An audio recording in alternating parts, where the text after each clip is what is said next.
la Virgen de Guadalupe, en muchos documentos, en muchas alocuciones del Papa, en diferentes escritos, aparece como una manifestación milagrosa.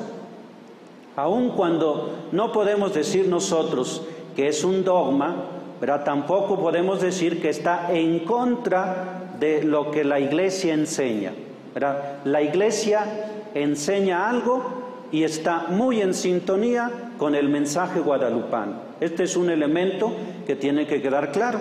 No es un dogma, pero tampoco podemos decir que pues no esté aprobado por la Iglesia. Que sí está la aparición de la Virgen de Guadalupe sí ha sido como aprobada, pero no solamente a nivel de Iglesia particular, sino también a nivel de la Iglesia universal. Esto sí tiene que quedar claro. No sé si me estoy explicando, ¿verdad?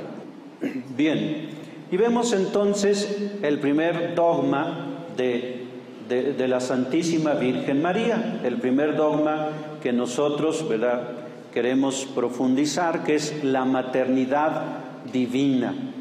Podríamos decir que este dogma es el que fundamenta todos los otros, es el dogma más importante, la maternidad divina. Entonces, la Virgen de Guadalupe no se presenta aquí en el Tepeyac como una diosa. Ella no viene aquí a decirnos soy una diosa de las que ustedes han venerado en tiempos antiguos, ¿verdad? No es una diosa o una divinidad indígena, es la Madre de Dios y de todos los moradores de estas tierras. Ella así se presenta: soy la Madre de Dios y la Madre de todos los moradores de estas tierras. Y esto es muy importante, porque en ese momento, ¿verdad?, ustedes se acuerdan, pues ya no solamente estaban los indígenas, estaban los españoles, y también habían venido muchos esclavos que venían con los españoles. Entonces el mensaje de la Virgen es: soy Madre de Dios y soy Madre de todos ustedes. No voy a hacer diferencia de personalidades. No voy a ser yo entonces la madre de un grupo selecto, sino de todos los moradores de esta tierra. Entonces la Virgen se presenta así. Siglos atrás, hace muchos siglos, se había suscitado una discusión sobre la maternidad de María. Muchos no aceptaban que María pues fuera la Madre de Dios. Entonces afirmaban que la Virgen fue madre solo de un hombre, de Jesús de Nazaret. La Virgen fue la madre de un maravilloso hombre, un personaje muy importante de la historia, ¿verdad? Pero ella no puede ser la Madre de Dios, ¿verdad? Muchos negaban que la Virgen fuera Madre de Dios. Pues Dios existe desde toda la eternidad. Es imposible que tenga una progenitora. O sea, si Dios es eterno, Dios es el Todopoderoso, Dios existe desde siempre, entonces, ¿cómo vamos a decir nosotros que una mujer, una criatura, sea la Madre de Dios? Eso es imposible. Entonces, ¿verdad? Ahí es donde yo hace un rato decíamos, cuando hay controversias, cuando hay personas que atacan, cuando hay personas que niegan, es cuando la Iglesia se pone a reflexionar más. Y ahí es donde, pues, es madre, decían muchos, es madre únicamente de la naturaleza humana de Jesús. María es madre de la naturaleza humana de Jesús, pero no es madre de Dios. Entonces decían, es madre de Jesús, pero no es madre de Dios. Esta postura fue defendida por una escuela del pensamiento cristiano, pensamiento antiguo, llamada de los antioquenos, ubicada en Grecia. Y a la cabeza estaba un obispo que se llamaba Nestorio. Nestorio decía: la Virgen no puede ser Madre de Dios, ¿verdad? Y en el año 431 se convoca a un sínodo, a un concilio. Este concilio, ¿verdad?, va a definir algo muy importante, ¿verdad? Se va a llevar a cabo en una ciudad llamada Éfeso, donde según, ¿verdad?, la Virgen Santísima ahí vivió, según la tradición, y tenía a la cabeza un obispo que se llamaba Cirilo de Alejandría. Él era miembro de una escuela también de reflexión teológica que se situaba al norte de África. Entonces, en este concilio se llega a la conclusión que, siendo la madre del Verbo encarnado, el Dios con nosotros, ella es madre de Dios.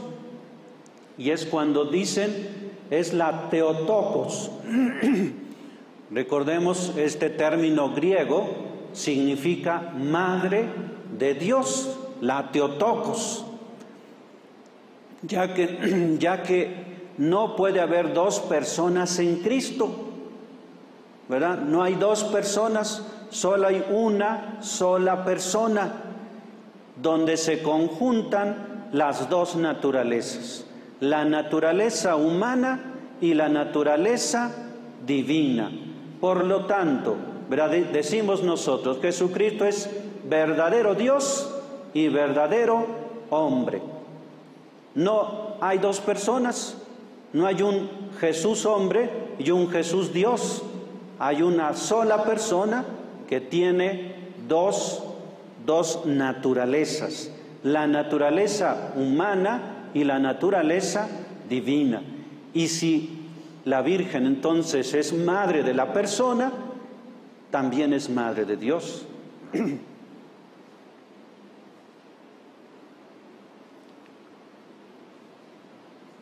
Y el concilio dice, María no es madre de la divinidad.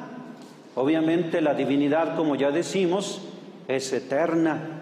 La divinidad existe desde siempre, ¿verdad? Esta es eterna, es madre de Dios hecho hombre, del Dios encarnado, del Hijo del Verbo eterno presente en nuestra historia, ¿verdad? Un misterio tan confesado, pero muy difícil de entender, ¿verdad? De ahí que hubo muchas interpretaciones erróneas de y solo la acción del Espíritu Santo pudo aclararlo y sustentarlo en diferentes concilios de la Iglesia. No solamente el concilio de Éfeso, sino muchos concilios se dedicaron a seguir profundizando en este tema, el tema de María como Madre de Dios, ¿verdad?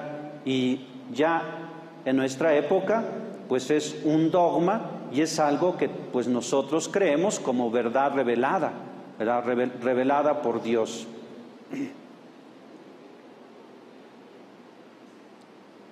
Y obviamente esta doctrina de la maternidad divina está bastante sustentada en las Sagradas Escrituras, pues es en el Evangelio de Lucas donde se dice que el ángel al anunciar el nacimiento de Jesús le dice a María que será madre del Santo e Hijo de Dios, del Altísimo. Ella es llamada por Isabel Madre de mi Señor. Y en Mateo se habla del Emmanuel, el Dios con nosotros. Y María es madre de ese niño, verdadero Dios, verdadero hombre. Entonces, en las Sagradas Escrituras, ¿verdad?, ¿quién soy yo para que la madre de mi Señor venga a verme? Así dice Isabel. Entonces, ahí está hablando Señor para el lenguaje el término griego Señor es Dios. ¿Quién soy yo para que la madre de mi Dios y Señor pues venga a verme? También en la carta de San Pablo a los Gálatas, que quizá es una de las primeras afirmaciones de la Virgen María, ¿verdad? Dice: al llegar la plenitud de los tiempos, envió Dios a su Hijo, nacido de una mujer, nacido bajo la ley. Por lo tanto, en todos estos textos, y podemos seguir profundizando, obviamente esto es una síntesis, pero hay muchos otros textos, podríamos seguir profundizando sobre este dogma, que es el dogma de la pues maternidad divina, la maternidad de Dios. La maternidad de María como Madre de Dios. Entonces, podríamos decir que no es de extrañarse que en el Tepeyac, al presentarse, se nombre la Santísima Virgen a sí misma como la que tiene el privilegio de ser madre del verdaderísimo Dios del Ipalmenowani, aquel por quien se vive, de Teyocoyani, del creador de las personas, del Tloquenahuaque, dueño del estar junto a todo y del que abarca todo, del Tlaltipaque, del Señor del cielo y de la tierra, ¿verdad? Entonces, ella aquí en el Tepeyac así se presenta. Si ustedes se dan cuenta, en ningún momento ella se presenta: yo soy la madre de Huitzilopochtli, o yo soy la madre de Tlaloc o de Quetzalcóatl. Ella se presenta con nombres que hacen mucha referencia a nuestro pensamiento cristiano, al Dios creador de todo cuanto existe. O sea, para nosotros un dogma de Dios es que Dios es creador, Dios crea, Dios aquel por el cual todos nosotros vivimos, por el que nosotros existimos, el que se ha hecho cercano, el que se ha hecho hermano nuestro, el que ha caminado en nuestra propia historia, ¿verdad? El que es dueño y Señor del cielo y de la tierra. Entonces vemos que la Santísima Virgen se presenta precisamente como eso, como la madre del único y verdadero Dios, ¿verdad? No de un Dios, no de un ídolo, no de una divinidad, sino del único y verdadero Dios. Ella se describe, esto lo dice bastante el padre José Luis Guerrero, se describe como la más excelsa de las criaturas, con un privilegio especial: ser la madre del único Dios, no de una manifestación de Dios o de un Dios particular, como podía pensarlo el indígena. Así conjunta la visión de la doctrina cristiana y apoya la visión de un Dios único que estaba latente en la teogonía indígena. Entonces, ahí vemos cómo se presenta de una forma tan extraordinaria, y por eso el Papa Juan Pablo II, santo, ¿verdad?, pues dice que es una perfecta inculturación del Evangelio, porque ella une el mensaje cristiano, el mensaje de nuestra fe católica, con el pensamiento indígena, con el pensamiento, con la visión del Dios único que estaba latente, que ellos también creían en un Dios único, ¿verdad? Y es como se presenta, la madre de ese Dios único y verdadero.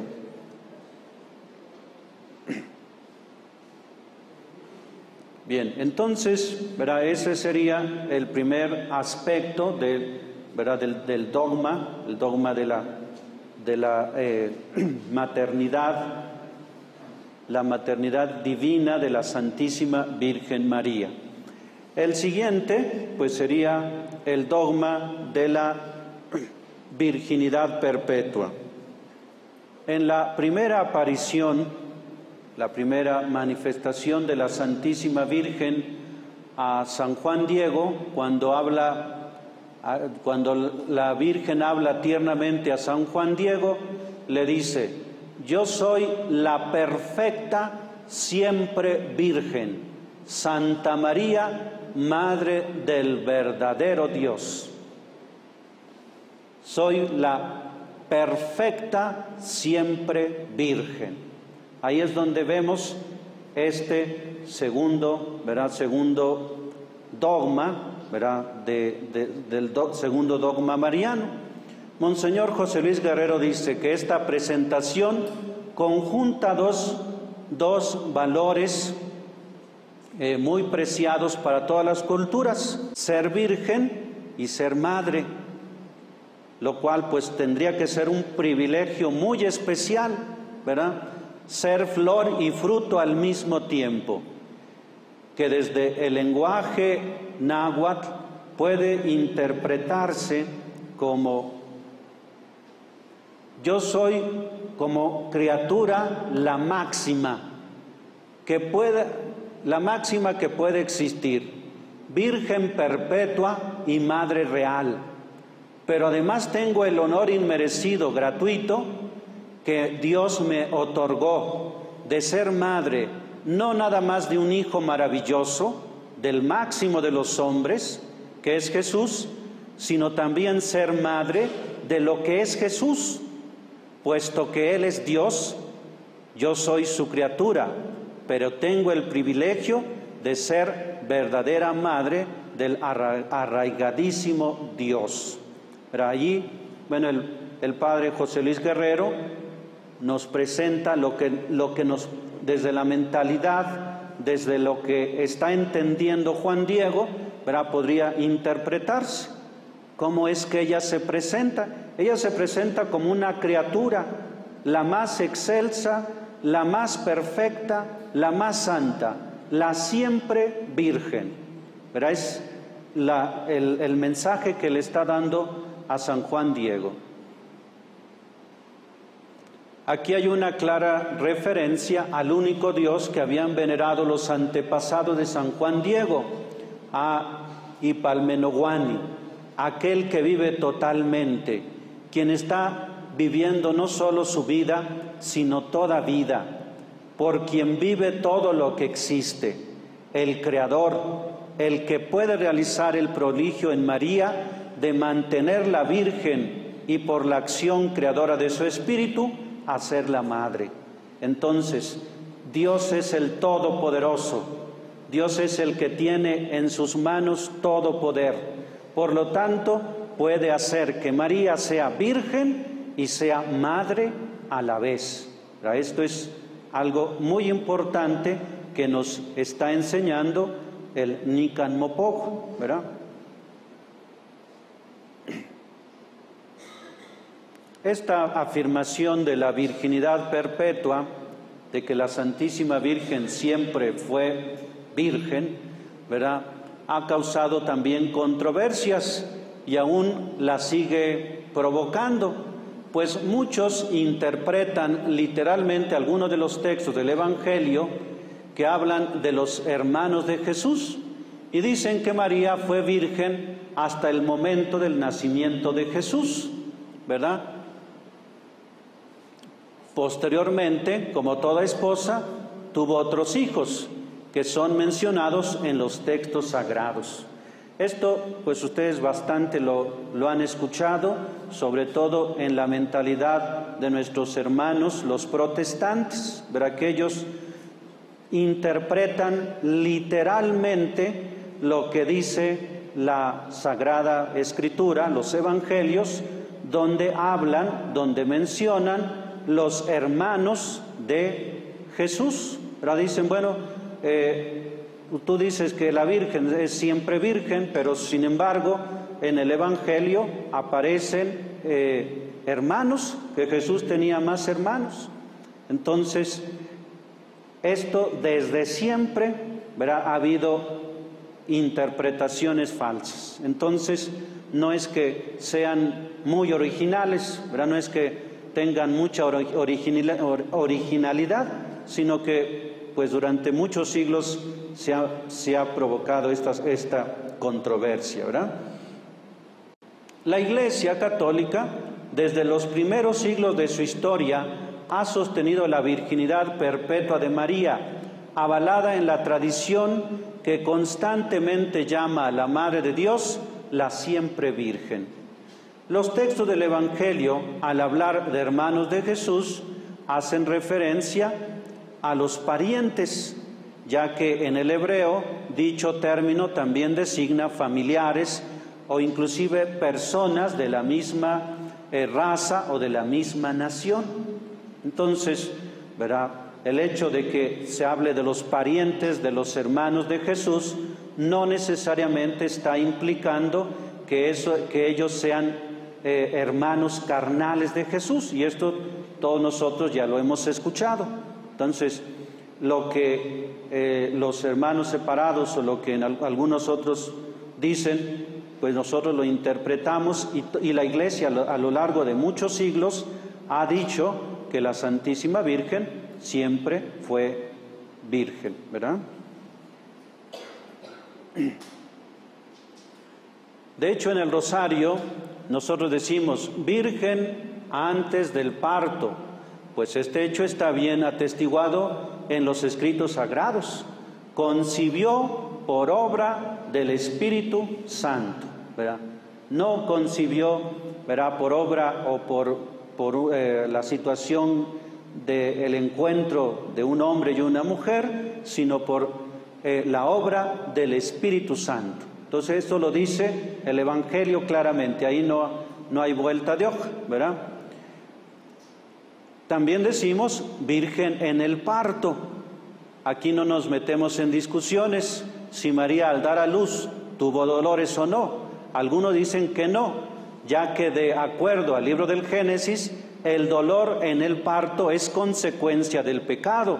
Si María no tuvo pecado, también fue preservada del dolor. Y después del parto, bueno, algunos dicen, la Santísima Virgen, pues tuvo un parto casi milagroso, ¿verdad? Entonces ahí no nos vamos a meter a discutir cómo fue el parto de la Santísima Virgen, porque en realidad pues eso es un misterio y solo Dios lo sabe. Lo que nosotros sí estamos ciertos y creemos es que la Santísima Virgen, aún en el parto, mantuvo su virginidad. Pero aún en el parto hubo una virginidad.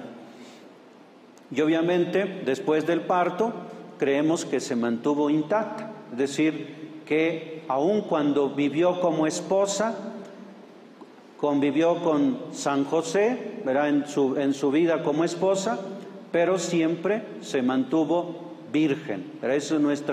Esto es lo que nosotros, los cristianos, los católicos, afirmamos.